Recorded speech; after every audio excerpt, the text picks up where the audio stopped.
Baiklah teman-teman, di hadapan saya sekarang ada dua buah ecu Mitsubishi Lancer CK4 yang memiliki kerusakan yang sama, yaitu terkena dampak dari penggunaan servo yang rusak. Seperti yang sudah kita ketahui bahwa menggunakan servo yang rusak, baik itu disengaja maupun tidak disengaja, dalam jangka waktu tertentu akan merusak ecu mobil kita. Tingkat kerusakannya juga bervariatif. Ada yang sekedar lemah pada komponen ecu, ada juga yang sampai hangus atau terbakar di beberapa bagian pada komponen ecu. Pada kasus ecu rusak yang diakibatkan oleh menggunakan servo yang rusak, biasanya dirasakan oleh teman-teman yang baru saja melakukan penggantian servo. Lebih tepatnya adalah teman-teman yang baru saja mengganti servo yang rusak dengan servo yang normal, baik itu servo baru maupun servo second, tetapi penyakitnya belum sembuh juga. Nah, untuk teman-teman yang mengalami kasus demikian, langkah yang menurut saya paling tepat untuk dilakukan adalah melakukan pengecekan pada ecu. Ada dua cara yang bisa kita lakukan untuk memastikan apakah ecu kita sudah terkena imbas negatif dari penggunaan servo yang rusak. Untuk cara yang pertama, kita bisa melakukan pemeriksaan secara fisik pada setiap komponen yang ada pada ecu. Cara ini sudah pernah saya bahas, jadi tidak perlu saya jelaskan kembali. Bagi kalian yang belum tahu, silahkan kalian klik pada bagian sudut kanan atas layar kaca kalian. Nah, setelah kalian melakukan pemeriksaan secara fisik, tetapi tidak terlihat komponen apapun yang hangus atau terbakar, kalian bisa melakukan pemeriksaan dengan cara yang kedua, yaitu dengan mengukur nilai hambatan pada soket servo. Pada tutorial kali ini, saya akan melakukan pemeriksaan pada 3 ecu sekaligus. Satu ecu dengan kondisi yang normal, yaitu yang saat ini masih terpasang pada mobil saya, dan 2 ecu lainnya yang ada di hadapan kalian, yaitu dengan kondisi yang rusak. Hal ini saya lakukan untuk menunjukkan ke kalian perbedaan antara ecu yang rusak karena terkena dampak buruk dari penggunaan servo yang rusak dengan ecu yang masih normal. Pengukuran ini kita lakukan pada saat kunci off, atau biar gampang kita cabut aja kuncinya. Oke, di sini saya sudah siapkan multimeter digital. Bentuknya seperti ini. Yang pertama kali kita lakukan adalah kita arahkan selektornya pada hambatan yang ada simbol dioda. Oke, ini adalah simbol dioda. Kita arahkan ke sini selektornya. Dan pada multimeter ini tentunya ada 2 pin, yaitu pin positif dan pin negatif. Untuk pin negatif yang berwarna hitam dan pin positif yang berwarna merah ini. Selanjutnya, pin positif pada multimeter, ingat ya, pin positif ini kita sambungkan ke aki negatif. Kita sambungkan ke ground. Oke. Baiklah, sekarang kita ke soket servo. Pertama kita pahami terlebih dahulu, ini adalah pengunci soket. Dan ada 4 pin yang akan kita tes, yaitu pin ujung pertama, ujung 1, pin yang kedua, pin di ujung yang ketiga, dan pin di ujung yang terakhir, keempat. Jadi setiap sudut pada soket ini akan kita lakukan pengukuran, ya.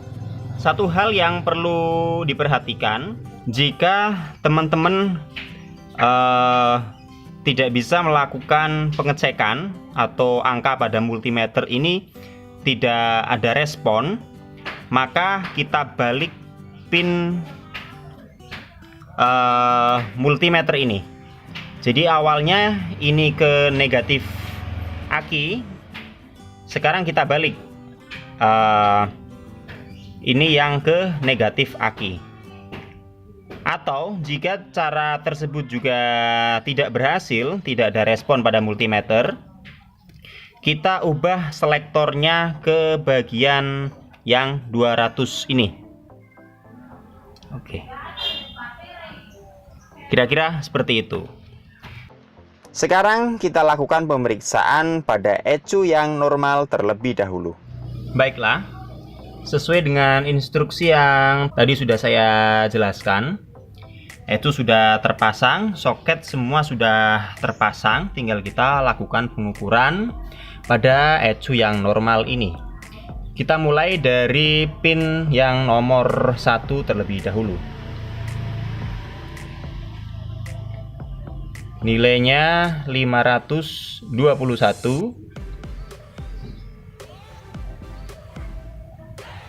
Oke, kita pindah ke pin yang kedua. Nilainya sama. Oke, berbeda ya. 520. Kemudian kita ke pin selanjutnya. Pin yang ketiga. Nilainya 512.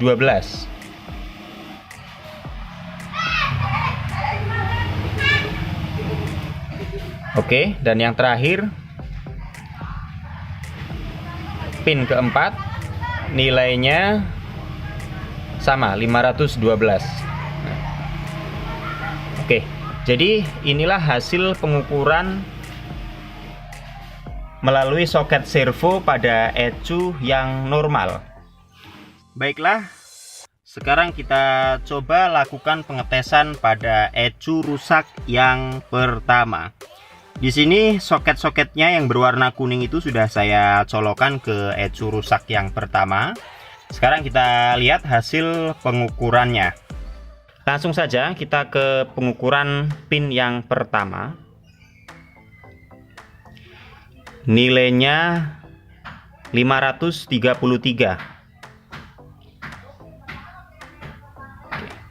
Kita ke pin yang kedua.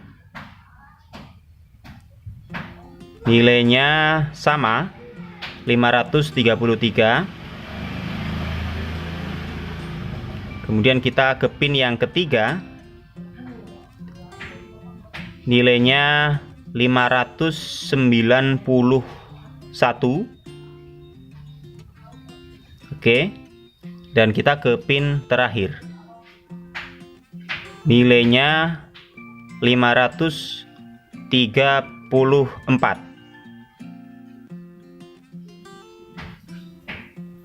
Sekarang kita lakukan pengukuran atau pengecekan pada ECU rusak yang kedua.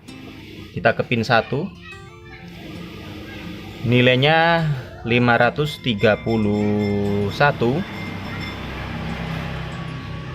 Kita ke pin kedua. Nilainya 605. Turun 604. Kita ke pin yang ketiga. Ini sama sekali tidak ada respon. Pin ketiga tidak ada respon sama sekali. Kita ke pin yang selanjutnya. Oke, ini juga sama sekali tidak ada respon. Jadi yang aktif hanya pada pin ke-1 dan pin kedua. Untuk pin ketiga dan pin keempat yang terakhir, ini sama sekali tidak ada respon. Baiklah, sekarang kita lihat data hasil dari pengukuran pada ketiga ECU dan kita simpulkan perbedaan antara ECU yang rusak akibat dari penggunaan servo yang rusak dengan ECU yang masih sehat. Pada ECU yang sehat, terlihat bahwa nilainya tidak menunjukkan perbedaan yang signifikan. Kita lihat nilai tertingginya adalah 521 ohm dan nilai terendahnya adalah 512 ohm. Jika dihitung maka selisihnya hanya 9 ohm saja. Kemudian pada ECU rusak yang pertama menunjukkan perbedaan yang cukup mencolok. Dengan nilai tertinggi 591 ohm, sedangkan nilai terendah adalah 533 ohm. Kita hitung selisihnya menjadi 58 ohm. Kemudian kita lanjut pada ECU rusak yang kedua, juga menunjukkan perbedaan yang lebih besar. Nilai tertingginya adalah 604 ohm dan nilai terendahnya 531 ohm. Jika dihitung selisihnya menjadi 73 ohm. Selain itu, pada pin ketiga dan pin keempat juga tidak merespon apapun. Overall, yang menjadi kesimpulan adalah ECU normal memiliki selisih nilai yang sangat rendah. Sedangkan pada ECU yang rusak akibat dari penggunaan servo yang rusak memiliki selisih nilai yang sangat jauh. Baiklah teman-teman, mudah-mudahan kalian bisa memahami apa yang saya sampaikan dalam video ini. Sekian tutorial kali ini, salam otomotif dan sampai jumpa di video berikutnya.